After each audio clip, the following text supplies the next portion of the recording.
Konting pan pa daw. Itong sarapan. Makalipas ang mahigit isang buwan, isang eksperto ang sumaklolo sa kanila. Si Daryl Blatchley, direktor ng Debone Museum sa Davao City. That's the whale. All of this in between. Hinukay uli ang balyena para maimbestigahan ng pagkamatay nito.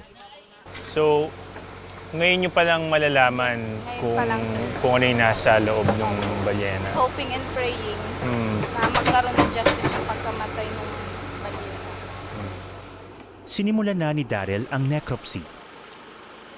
Isang pagsusuring ginagawa sa labi ng mga namatay na hayop.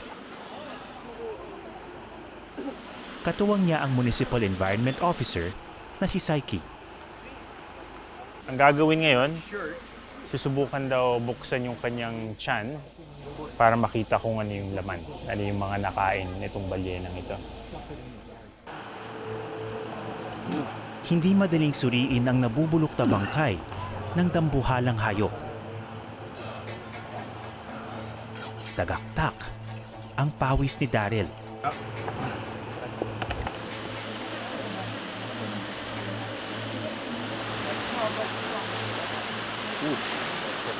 Biglang may sumisipa no? Oo.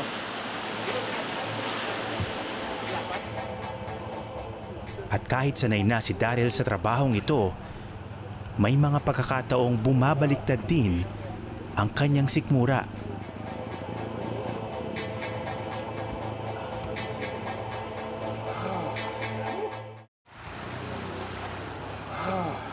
Pambihirang pagkakataon para sa lahat ng aming nasasaksihan.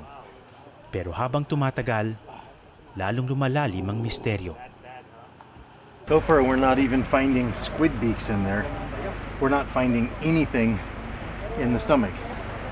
So,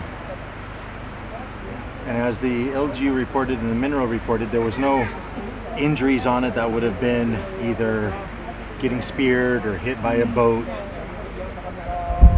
And these animals are not going to strand just because of a storm. You would have had more than one stranding if it was due to the storm at that time.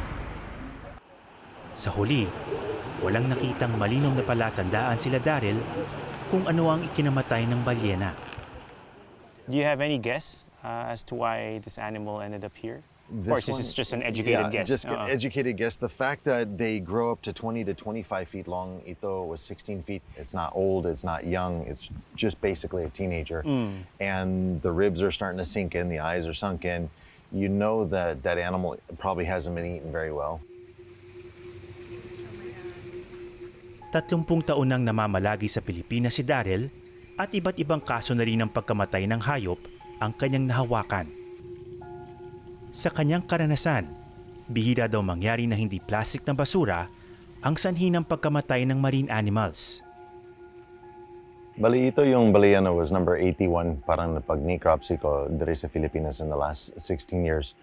Out of the 81 that I've necropsied, 69 namatay tungod sa plastic basura. Sulod sa yung tiyan. 69 out of 81. That's more than 80%, ano?